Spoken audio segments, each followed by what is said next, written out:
সামুদ্রিক মাছের প্রজনন প্রক্রিয়াতে সহযোগিতার জন্য 15 এপ্রিল থেকে 14 জুন পর্যন্ত চলবে ব্যান পিরিয়ড। দীঘা, মন্দারমণি, পেটুয়াঘাটের বিভিন্ন ল্যান্ডিং সেন্টারে মৎস্য দপ্তরের হিলসা অ্যালুমিনেটর নজরদারিতে রয়েছে। ব্যান পিরিয়ডে চলছে বাড়তি নজরদারি। মৎস্য দপ্তরের তরফে চলছে বাড়তি নজরদারি। 15 এপ্রিল থেকে সামুদ্রিক মাছের প্রজনন বাড়ানোর জন্য ব্যান পিরিয়ড শুরু হয়েছে। এই সময়ের মধ্যে মাছ ধরা সম্পূর্ণরূপে নিষিদ্ধ।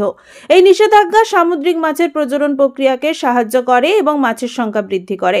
15 এপ্রিল থেকে 14 জুন পর্যন্ত মোট 61 দিনের ব্যান পিরিয়ড। ব্যান পিরিয়ড শুরু হওয়ার আগে কিছু মৎস্যজীবী এবং পরিবেশবিদ উদ্বিগ্ন ছিলেন, কারণ তারা বাজারে ছোট ইলিশ মাছ দেখতে পান।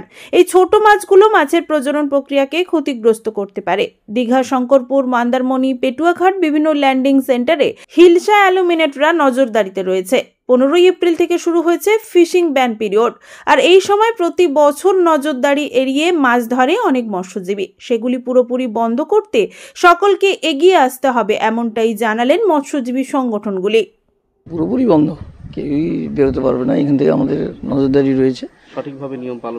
হ্যাঁ, মূলতভাবে আপনারা এখন ট্রলারে যারা রয়েছে তারা এখন কিভাবে রোজগার করছে বা কি কোনো সমস্যায় করছে? না, কোনো সমস্যা নেই, কিন্তু রোজগার তো এখন তো ব্যান পিরিয়ডে বন্ধ আছে।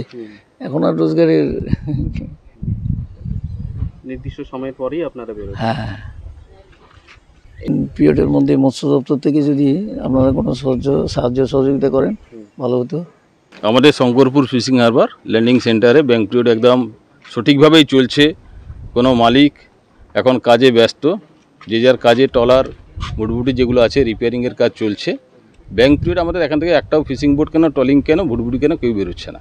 মৎস্য দপ্তর থেকে আমরা তো নজরদারি চালাচ্ছি, তাছাড়া আমাদের হিলসা অ্যালুমিনেটর যে ছেলেরা আছে ওরা যথারীতিভাবে গ্রুপিজিং করে ভাগ করে করে ওরা এসে প্রত্যেকদিন যেখানে যে ডিউটি দেওয়ার কথা আছে সঠিকভাবে দিচ্ছে। ব্যুরো রিপোর্ট, খবর BCBS।